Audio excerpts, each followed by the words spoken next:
haka me yasa kake haka ne Aminu kai wannan ma yasa kake anytime we ti dé anytime we ti dé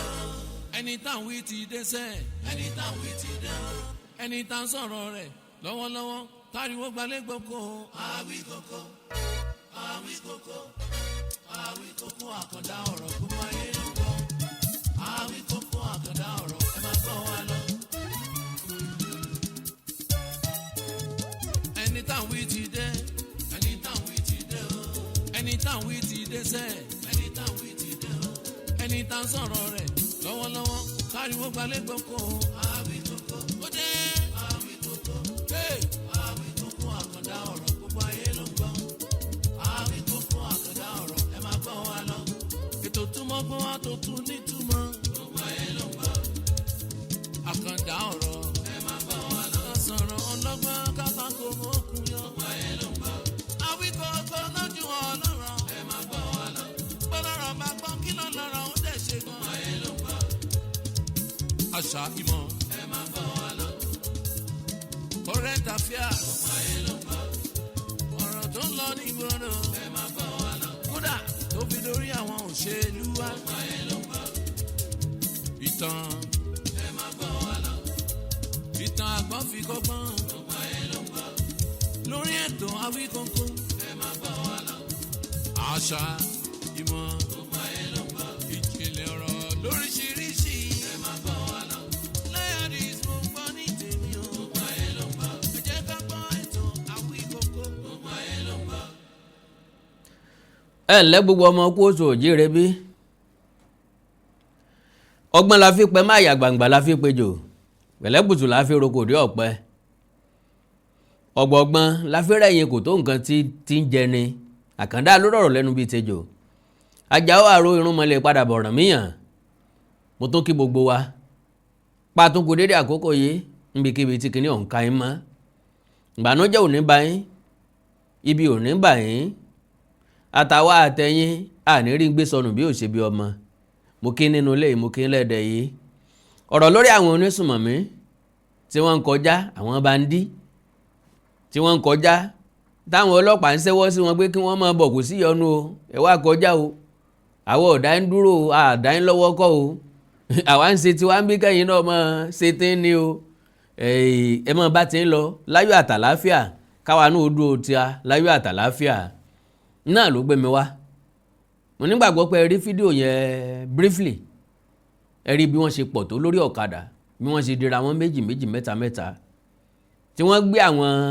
irinṣẹ́ tó dáa lọ́wọ́ àwọn ọlọ́pàá ọ̀hún sì rèé n ò rò pé àwọn tiẹ̀ gbébọn lọ́wọ́ àwọn ẹni ẹlẹ́ni wọ́n kàn ń dúró ń bẹ̀ náà ni àwọn ọlọ́kadà tí ó kọjá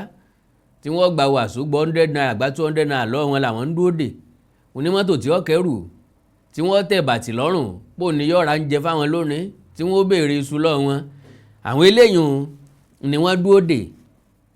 Yorùbá ní wọ́n pa wọn mú là bá lọ sógun ọ̀hún nìkẹta bá ní dédé wọ́n débẹ̀ ẹgbẹ́ títí wọ́n wà ni wọ́n ráwọn olóko ọba táwọn yọ lọ́ọ̀kan wọ́n wá tètè ń sọ fún wọn kí wọ́n má rò wípé torí wọn làwọn ṣe wá dúrà báwọn fẹ́ di wọn lọ́wọ́ wọ́n yà tètè ṣẹ́wọ́ sí wọn oníṣàngó mògẹ́ tó lè wà dànù ọlọ́pàá mẹ́rin tí wọ́n lè halẹ̀ mọ́ wọ́n mọ̀ pé bírin bá kan rìn kan tẹ̀ nǹkan ju nǹkan lọ pàràkárí paramọ́lẹ̀ ò méré náà iléeṣẹ́ ọlọ́pàá jáde wọ́n dìbọn nkẹ́ wọ́n láwọn fìjìláńtì ni ńlọ kọjá ẹ má màmá já ẹ ti mọ̀ àkàndá ọ̀rọ̀ Àwíkókó àìmọ́lẹ̀ amọ̀yàn lọ̀rọ̀ mi bí n bá ṣẹ́gun ọlọ̀tẹ̀ máa mọ́lọ̀tẹ̀ dè kọ́lọ̀tẹ̀ tá a ṣẹ́gun rẹ̀ kọ́ mọ́ fọ́ sọ̀yà pò ń gangan ló ń sẹ́ni ẹmú kàlẹ̀ tó ẹmú tọmọ ẹmú ta ìkú tí ṣe baálẹ̀ lọ́rọ̀ ìròyìn jáde ọ̀pọ̀lọpọ̀ ìwé ìròyìn ló gbé jáde kẹ́nì ìròyìn tó jáde lórí àwọn karambani aṣekúpani bandi ẹ̀dá ó náà nìròyìn ń jáde lé lórí bó nìròyìn ń ṣe lọ. Nigeria policemen hail suspected bandits as they pass unchallenged at checkpoint. ẹ gbọ́ bó ta ni ó challenge wọn náà sáwọn ọlọ́pàá méjì tí DPO nìkan wà tán jẹ lọ àti táwọn jẹ ni wọ́n máa wá dàgbò àwọn tó wà lórí ọ̀kadà yẹn wọn ò ní rẹ̀ràn wọn sà pẹ̀lú àwọn tí ń bọ̀ lọ́lọ́pàá méjì àbí mẹ́ta mẹ́rin máa wá sọ pé ó kubi tí wọ́n ó rìn àfikán ti yá pé mọ̀lẹ́bí wọn láti lè pe tó bẹ́ẹ̀ bá rókù àwọn o ọ̀nà bí báyìí ni ẹ wá gbà o. So a video circulating online has sparked outrage after it allegedly captured suspected bandits passing through a police checkpoint in the northeast unchallenged. In the footage, a large number of armed men riding motorcycles were seen moving through the checkpoint, while some police officers appeared to direct traffic and exchange greetings as the convoy passed. Àwọn ẹni ẹlẹ́ni yà sẹ́wọ́ sí ẹ máa bọ̀ ẹ máa kọjá sànú yàyà kàṣúà ẹ máa bá ti ń lọ o ẹ mú nǹkan bọ̀ o nǹkan sẹ́nu rí o ọ̀hún ó dùn o. Àwọn ọlọ́pàá yìí ó sì délé wọ́n sọ fún ìyàwó àtọmọ wọn pé tẹ́ ẹ bá rí ń tá a rí lónìí Ọlọ́run lọ́mọ yìí wà díẹ̀ báyìí mọ̀ ló kù táwọn ẹrú kú dé àyà mi ti kọ́kọ́ já mo yá sẹ́wọ́ sí wọn pé kán máa bọ̀ kán máa kọjá ẹni tí ọ̀gbọ́n làwẹ̀ gbò ẹ̀ ń gbọ́n ayé agóyan rúgúrú agbégbá bí aṣọ ọgbọ́n láyé gbà á dọ̀gbọ́n sí ni béèyàn bá dọ́gbọ́n sí yóò kíra rẹ̀ mọ́fà tàbí kí wọ́n lò ó mọ́gbà tàbí kọ́ bá gbà lọ pé ọgbọ́gbọ́n ńlá fi sá fún màálùú ọgbọ́gbọ́n làgbàlagbà fi sá fún màálùú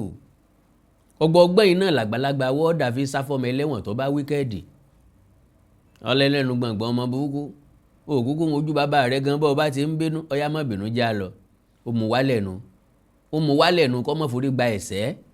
tọ̀rẹ́ lẹ́wọ̀n tẹ́ ẹ ti mú tó ti wà lẹ́wọ̀n tẹ́ ti dájú ẹ̀wọ̀n fún kò ní nǹkan kan láti lùsọ kò sójú àánú kankan lọ́gbà ẹ̀wọ̀n àwọn wọ́dà ò lè ṣàánú èèyàn títí kan sọ pé ọyá fún ìwà rẹ̀ tó wù ìwà rẹ̀ da o ti jẹ́ǹtù láti gbà tó ti dé bí ọyá ilẹ̀kùn rẹ̀ mọ̀ wá lọ láíláí ń tọ́ parí ọdún tó yẹ kó ló ń bẹ̀ so kò sójú ṣáájú ń bẹ̀ bẹ́ẹ̀ wọ́dà kan bá kàn fi rẹ̀ jìyà ó kàn fi rẹ̀ jìyà lórí tí pápátá ìkẹ́mú kò ń bi tọ́wà kẹ́ ẹ lọ fi síbòmíì tó lè jù bẹ́ẹ̀ lọ àwọn èèyàn kan ara wọn ti yí mọ́yà. So now security source told newsmen that the incident reportedly occurred recently along a route between Zamfara and Sokoto states, two of the areas hardest hit by banditry in northern Nigeria. In the video, a man believed to be recording the scene could be heard speaking in Hausa and expressing concern over the development. He said, and I quote, "Bandits with their weapon are moving freely." However, another occupant of the vehicle quickly cautioned him against making comments. He said, and I quote, "Please keep quiet. Why are you talking?" The second voice responded. The circumstances surrounding the incident could not be independently verified as of the time of filing this report. The development comes amid renewed concerns over persistent attacks by armed groups across several states in the northwest and north central regions. States including Zamfara, Katsina, Sokoto, Niger, and parts of Kaduna have witnessed repeated incidents of kidnapping, cattle rustling, and deadly attack on rural communities despite ongoing military and police operations. Lágbègbè ní ìkọlù tí ń wáyé jù. Agbègbè ni wọ́n ti ń wọlé gbódìdí ẹbí lọ. Náà ti ń wọlé, náà ti ń wọnú iléèwé tí wọ́n ń kó akẹ́kọ̀ọ́ bó ṣe wù wọ́n. Tí wọ́n ń wọnú abúlé, tí wọ́n ń dáná ìbọn yá wọn, tí wọ́n ń dáná sun abúlé wọn, tí wọ́n ń sá lọ. Agbègbè ní ìkọlù pọ̀ sí jù. Residents in many affected communities have repeatedly complained about the activities of bandits who often target villages, highways, and farmlands, demanding ransom from victims and their families. Wọ́n wọnú oko wọ́n ń gbé èèyàn, wọ́n wọnú abúlé wọ́n ń gbé èèyàn, wọ́n ń dúró lójú òpópónà wọ́n ń gbé èèyàn. Eléyìíkéyìí tó bá tètè sẹ́nu rẹ̀ ni. In recent months, bandits have increased their attacks on civilians, sacking villages and kidnapping residents, while others who paid ransom were lucky to regain their freedom. Others paid with their lives despite the huge amount of money given to the assailant. Ìyẹn túmọ̀ sí pé àwọn tó rí wọn sọrí wọ́n ń san ransom wọ́n fi wọ́n lẹ̀. Ọ̀pọ̀lọpọ̀ àwọn èèyàn tó rí tako wọ́n ń san ransom wọ́n tó ń gbógun lọ náà ni wọ́n gba ransom wọ́n tún pa wọ́n. Eléyìí jẹ́ kí ọ̀rọ̀ orílẹ̀-èdè yìí kó máa bà wá lẹ́rù ló jẹ́ kí gbogbo ọmọ pariwo pé ètò ààbò orílẹ̀-èdè yìí mẹ́hẹ. Ìjọba sì ń fi wá lọ́kàn balẹ̀ pé àwọn on top of the situation iṣẹ́ ń lọ lórí ẹ̀ à ń ṣe àsùn àsánmi àsàárẹ̀ báwọn èèyàn kan bá sọ wọn aláàrẹ̀ òsùn báwọn èèyàn kan bá sọ wọn ní gómìnà òsùn báwọn èèyàn kan bá sọ wọn láwọn service chief òsùn ṣé wọ́n fẹ́ dààmú ni bí wọn ò bá sùn tí wọn ò rọ́nà àbáyọ kí ló dé tán kúkú sùn kán mọ́ jì mọ́ because ogun lójoojúmọ́ kò sí ròyìn tó dáa ní Nàìjíríà rárá kò sí ròyìn ayọ̀ àgbọ́ròyìn ayọ̀ rárá láti January dé sìn bàbá gbọ́ròyìn ayọ̀ ní ìsìn ògbé wọ́n ti yọ 20 naira lórí epo mọ́ ti yọ̀ délẹ̀ nígbà tí ọba ẹ̀dọ̀sẹ̀ tí ń bọ̀ wọ́n tún fi 70 naira kún ayọ̀ náà kì í jẹ́ ká wá lè sọ pé ayọ̀ dèwọ̀ ẹjẹ́ ayọ̀ o kò sí ní tó dínkù lórílẹ̀‐èdè Nàìjíríà lónìí yàtọ̀ sépo ńgbà tí wọ́n sì máa fi kún ọwọ́n kọjá ń tá a lérò lọ́kàn àti rà ní 8 kìíní kan 1003 plus láǹrà ní ìsìn kí wàá ládùn tí ń bẹ Nàìjíríà kí ló ìròyìn ayọ̀ tí ń bẹ Nàìjíríà well a wo fídíò yẹn padà a gbọ́ èsì ọ̀rọ̀ látọ̀dọ̀ àwọn ọlọ́pàá tàbí báyìí ká gbọ́ èsì ọ̀rọ̀ látọ̀dọ̀ àwọn ọlọ́pàá ká wo fídíò yẹn kémi ó tó wá sọ fáwọn ọlọ́pàá wípé bẹ́ẹ̀ ṣe wí nǹkan ló ṣe rí bó ṣe rí lèé ẹ̀já kọ́kọ́ gbọ́rọ̀ táwọn ọlọ́pàá sọ. MPF clarifies false banditry narrative in viral Katsina video, reaffirms partnership with community security volunteers. The Nigeria Police Force categorically disclaimed the false and misleading narrative accompanying a viral video circulating on social media, which alleges that a uniformed police officer was seen interacting with armed bandits in Katsina State. For the avoidance of doubt, the individuals featured in the video are not bandits. Ẹ̀gbọ́n tá ọlọ́pàá sọ wọ́n ní they are not bandits. They are duly recognized members of the Vigilante Group of Nigeria, VGN, and registered hunters who are actively supporting ongoing security operations in collaboration with security agencies in Musawa and Mutazo local government area of Katsina State. The video captured a routine interaction between a police officer and these security volunteers as they proceed to a designated operational area in support of efforts to combat criminality and enhance public safety. Any claim suggesting otherwise is entirely false, malicious, and intended to mislead the public. As of iléeṣẹ́ ọlọ́pàá wípé kò rí bẹ́ẹ̀. The Nigeria Police Force strongly condemns the deliberate distortion of facts and the circulation of the misinformation capable of causing public anxiety, undermining confidence in security institutions, and frustrating ongoing security operations. Members of the public are urged to disregard the misleading claims attached to the video and rely only on information disseminated through official channels of the Nigeria Police Force and other authorized government sources. The force warns individuals and groups engaged in the creation, publication, or dissemination of false information capable of prejudicing public peace and security to desist immediately, as appropriate legal action may be taken against violators. The Nigeria Police Force remains committed to working with legitimate community-based security stakeholders and other relevant partners in the collective effort to protect lives, safeguard communities, and combat crime across the country. CSP Aniete Okonkwo Edem Inedu, Force Public Relations Officer, Force Headquarters, Abuja, June 24th, 2026. Iléeṣẹ́ ọlọ́pàá ló sọ báwọn àbí èmi ń padà bọ̀ a ó kọ́ ṣàfihàn fídíò yẹn then n ó wá mú point tọ̀dọ̀ mi jáde. God bless you. MDT, freight and logistics. iṣẹ́ wọn dára o lówó pọ́kú ni wọ́n jáfáfá o wọ́n ṣe é gbọ́kànlé MDT wọ́n kárí ayé.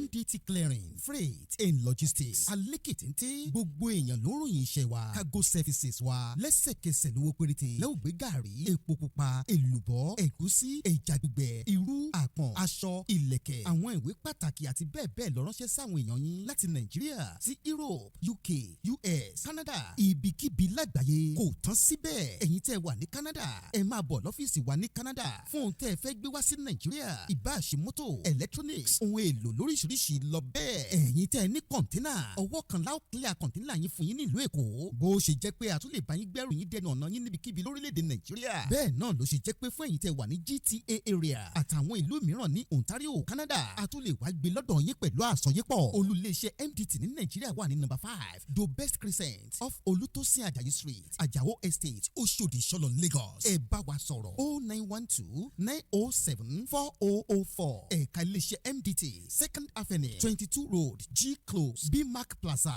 Festac-Tan Lagos ẹ pè 0810 836 8507 iléeṣẹ́ MDT ní Canada kalẹ̀ sí 68B Commercial Road Bolton Habionfont Intersection Ontario L7E 1K6 please call +1437 655 4402 MDT Clearing Freight in Logistics Assure Delivery. Mo kí gbogbo etí tó ń gbọ́ wa nílé mo sì kí gbogbo ojú tó ń wò wá nílé pé ojú tẹ fi ń wò wá ò ní fọ́ etí tẹ sì fi ń gbọ́ wa ò ní di orúkọ tèmi ni Goldworm tí gbogbo ẹ̀yin èèyàn mọ̀ sí ìyá Ìjẹ̀bú gẹ́gẹ́ bí ẹ ṣe mọ̀ ní ìṣe wa wípé ìlera yín òun ló jẹ wá lógún a tún ti dé bí a ṣe ń dé o gbogbo ẹ̀yin tí ẹ ní ìṣòro tó jẹ́ pé ọkùnrin tó dàbí obìnrin nínú ilé ọkùnrin tí ò lè ṣojúṣe pẹ̀lú ìyàwó ẹ kàn sí iléeṣẹ́ Goldworm ẹ̀yin tó jẹ́ pé pépà lẹ máa kà lálálẹ́ ẹ má ka pépà mọ́ ẹ kàn sí wa a ní pákéjì oríṣiríṣi fún yín a ní 3-in-1 a ní 2-in-1 fẹ́yìn ọkùnrin tó lè jẹ́ kẹ́ tó máa jẹ́ kẹ́ ṣe bó ṣe yẹ kẹ́ ṣe bákan náà ni ìṣòro tí a ń pè ní arthritis yìí ó ń ṣọkùnrin ó ń ṣobìnrin orúnkún ríro ìbàdí ríro ọrùn ẹsẹ̀ ríro ẹlòmíì ó lè jẹ́ osteoarthritis lónìí ẹlòmíì rheumatoid arthritis ẹlòmíì ìdẹ̀rẹ̀ kò ní lè bẹ̀rẹ̀ mú nǹkan lẹ̀ ẹlòmíì ò lè bẹ̀rẹ̀ kírun ó ṣeé ṣe kó jẹ́ sciatica ni ó ṣeé ṣe kó jẹ́ lumbar spondylosis ni ẹlòmíì ìdẹ̀rẹ̀ arthritis ni tó bá ti di pé ìbàdí ń ro ẹ̀ ò lè bẹ̀rẹ̀ ẹlòmíì orúnkún ríro ẹlòmíì ẹsẹ̀ á máa gbóná ẹlòmíì àpapọ̀ rẹ̀ á máa gbóná ẹlòmíì ẹsẹ̀ á máa gbọ̀n ẹlòmíì ara á máa tá orí á máa tá àpapọ̀ ara á máa tá ẹ kàn sí iléeṣẹ́ Goldworm Ìyá Ìjẹ̀bú ẹlòmíì ò lè fójú ọwọ́ ẹ̀ báyìí gbogbo ọwọ́ á máa ró gbogbo ẹ̀yin tẹ́ tí ń lò náà ẹ máa jẹ́rìí sí ẹ kàn sí iléeṣẹ́ Goldworm Ìyá Ìjẹ̀bú bákan náà ni àwọn èèyàn tó ń tọ̀ ìtọ̀ àtọ̀jù yìí ó ṣeé ṣe kó jẹ́ pé prostate enlargement ni fún ẹ̀yin ọkùnrin tẹ́ ti lé lọ́mọ 40 ọdún tẹ́ bá ní prostate enlargement ẹ lè máa tọ̀ léraléra ẹlòmíì ò lè rí tọ̀tọ̀ rárá ẹlòmíì ìdẹ̀rẹ̀ tó bá fẹ́ tọ̀ á máa ní ìrora ẹlòmíì ìdẹ̀rẹ̀ kó tó débi tó máa tọ̀ sí tọ̀ ìtì máa jábọ́ ṣùgbọ́n obìnrin ní a máa tọ̀ léraléra kó tó débi tó máa tọ̀ sí tọ̀ ìyá ti máa jábọ́ ó ṣe é ṣe kó jẹ́ weakness of bladder làwọn ní àbí kó jẹ́ infection àbí kó jẹ́ diabetes insipidus tí a mọ̀ sí àtọ̀gbẹ ìyẹn náà lè fà á ká máa tọ̀ púpọ̀ jù ẹ kàn sí iléeṣẹ́ Goldworm Ìyá Ìjẹ̀bú èyíkéyìí tó lè fà á kẹ́ ẹ máa tọ̀ púpọ̀ jù ara iṣẹ́ wa ni lára iṣẹ́ tèmi jogún látọ̀dọ̀ bàbá mi àtọ̀jú yín gbogbo ẹ̀ ó sì padà sí àyè ẹ̀ bó ṣe tó àti bó ṣe yẹ bákan náà ni àwọn tó ní hepatitis ooru inú ẹ̀dọ̀ ni ṣùgbọ́n tí hepatitis bá ti pẹ́ lára ó lè ba ẹ̀dọ̀ jẹ́ ó lè fà á kéèyàn ní enlarged liver ó dẹ̀ lè fa oríṣiríṣi ìṣòro sí ẹ̀dọ̀ yẹn ẹlòmíì á máa ní àmì bí kínú máa dùn bí kójú máa pọ́n kítọ̀ ẹ̀ máa pọ́n ẹlòmíì dẹ̀ kò ní rámì rárá bóyá lọ ṣàyẹ̀wò wá kàn sọ fún pé ó wà positive ẹ kàn sí wa ẹlòmíì dẹ̀rẹ̀ ó lè jẹ́ liver cirrhosis lòun ní èyíkéyìí tí ẹ ó ìbàjẹ́ ẹ kàn sí iléeṣẹ́ Goldworm Ìyá Ìjẹ̀bú bí mo ṣe sọ̀rọ̀ ẹ̀yin tẹ́ ní prostate ó jẹ́ prostate enlargement ni ó jẹ́ prostate cancer ni ẹ kàn sí wa pẹ̀lú ògo Ọlọ́run ẹ ní rí bákan náà mọ́ mo ti sọ fún yín gbogbo ìṣòro yòówù kẹ́ni ewé àti gbòǹkan mélé tí àwọn bàbá wa ń lò láyé àtijọ́ tá a ti gbé kalẹ̀ lọ́nà ìgbàlódé tó sì ṣe bẹbẹ lágbára òun là ń lò fún ọmọdé àti àgbà ẹ kàn sí wa ẹ ní kábàámọ̀ pẹ̀ ṣe bẹ́ẹ̀ ẹ̀rọ ìbánisọ̀rọ̀ mi ni 08033034777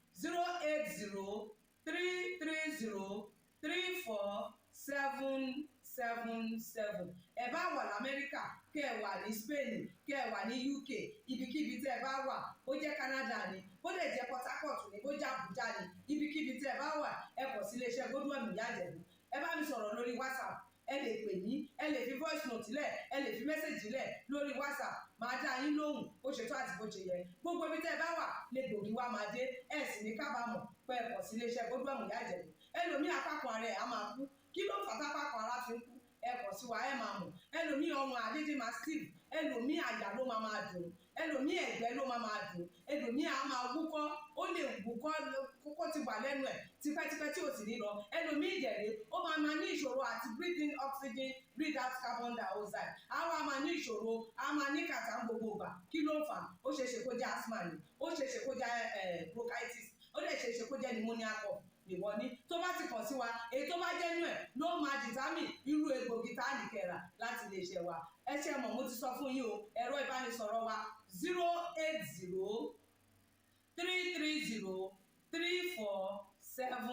08034347777 iléeṣẹ́ Godwin last bus stop yín ni pẹ̀lú agbára Ọlọ́run remember if it is not Godwin it can never be like Godwin. I used to tell you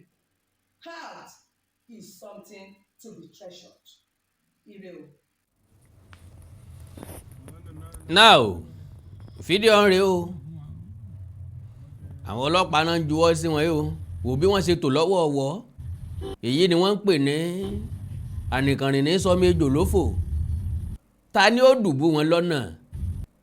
now òun náà gbé lọ́wọ́ ìjàgàmù ní ń bẹ lẹ́yìn wọn yìí o ṣerú ìbọn táwọn ọdẹ àti fìjìláńtẹ́ máa ń lò lélẹ́yìí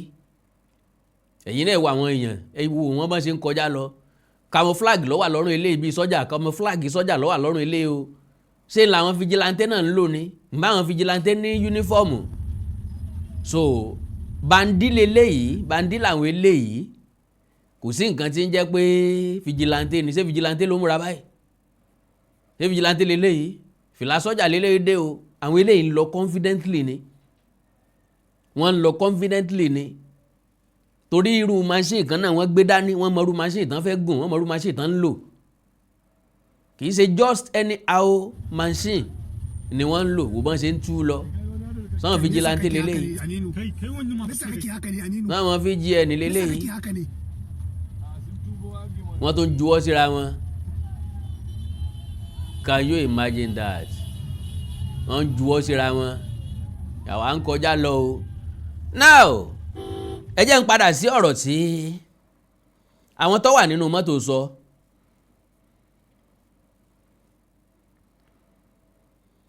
ìkànnì bandits with their weapons are moving freely àwọn tó wà nínú mọ́tò yẹn kì í ṣe nínú mọ́tò ọlọ́pàá àwọn yẹn làwọn ọlọ́pàá dá dúró tẹ́lẹ̀ ẹ rí pẹ́gbẹ́ mọ́tò yẹn ni ọlọ́pàá yẹn ti kúrò kó tó bọ́ síwájú mọ́tò kó tó lọ́ mọ́ juwọ́ sí wọn ẹgbẹ́ mọ́tò yẹn ló wà tó ti rí wọn lọ́ọ̀kan tó ti tètè ya sáré rìlíìsì wọn tó bá ń gbọ́ ọba rí kú ọba họ àwọn ọlọ́pàá yẹn ní jẹ́ bẹ́ẹ̀ n tó wá yà mí lẹ́nu lórí ọ̀rọ̀ ọlọ́pàá ok ó ní bandits with their weapons are moving freely ẹni tí ń bẹ lẹ́gbẹ̀ẹ́ tí ó fẹ́ kókó bá wọn ìyẹn ló wá sọ pé please keep quiet why are you talking ṣé dandan ni kó o sọ̀rọ̀ ni òun rìkọ́ọ̀dù fídíò òun sọ̀rọ̀ sínú ẹ̀ at the end of the day bọ́n bá wá ra àwọn ọlọ́pàá bọ́n bá fojú mọ́ àwọn ọlọ́pàá tán wá béèrè pé nọ́mbà mọ́tò wọn wọ́n dá dúró gbogbo nǹkan làwọn ọlọ́pàá ò gbọ́n sí kì í ṣe bí nọ́mbà mọ́tò wọ́n tètè máa ń pìkì nọ́mbà mọ́tò so now ibi tí mò ń lọ lélẹ̀ yìí nínú ìlú tọ́lọ́ba tó níjòyè nínú ìlú tí